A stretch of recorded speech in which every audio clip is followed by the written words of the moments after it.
Со години чекаа да ги добијат, а откако ги добија, некои од сензорите за мерење на шеќер во крвта имаат технички проблеми.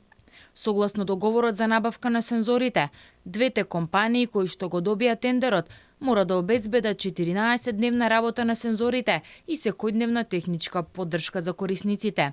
Дел од корисниците пак се жалат дека сензорите покажуваат проблем при функционирањето, па дури во првите 3 дена од користењето, иако истите треба да бидат во функција 14 дена. Ние за ова веќе разговаравме и со Министерот за здравство, информирани се веќе и Националната комисија за диабетес, се преземаат, значи, и од наша страна апелот до во компаниите сме во комуникација, меѓутоа и Министерството треба да се вклучи веќе и се вклучува за побрзо да се надминат овие технички прашања, бидејќи се од техничка природа, не се од здравствена и не се од природен аспект дека не знаат да го потребуваат или е лош квалитет.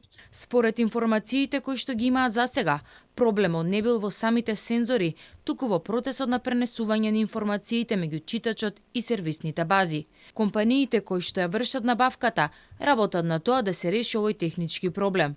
Сојузот пак работи на тоа сензорите да добијат не само млади до 18 години, трудниците и слепите лица, туку сите диабетичари со тип 1 диабетес. Им се дадат сензори на сите лица со тип 1, дури на лица со тип 2 во други држави се даваат со тешки компликации, но ние бараме 2025 да има и сензори за сите лица, бидејќи овие веќе се покрие голем дел, не стануваат според бројката што ја располага државата, некаде околу 3000 сензори треба да се најдат и полека да се дистрибуираат до секој лице со тип 1. Во меѓувреме, проблемите со лентите и глукомерите се уште траат. Остануваат на ставот дека оние кои што им ги обезбедува државата не се квалитетни и не се соодветни за нив.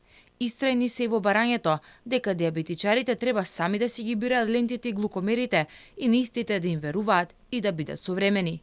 Во Македонија има околу 116 лица со диабетес, од кои 45.000 се на инсулинска терапија, а 600 се деца и млади до 18 години.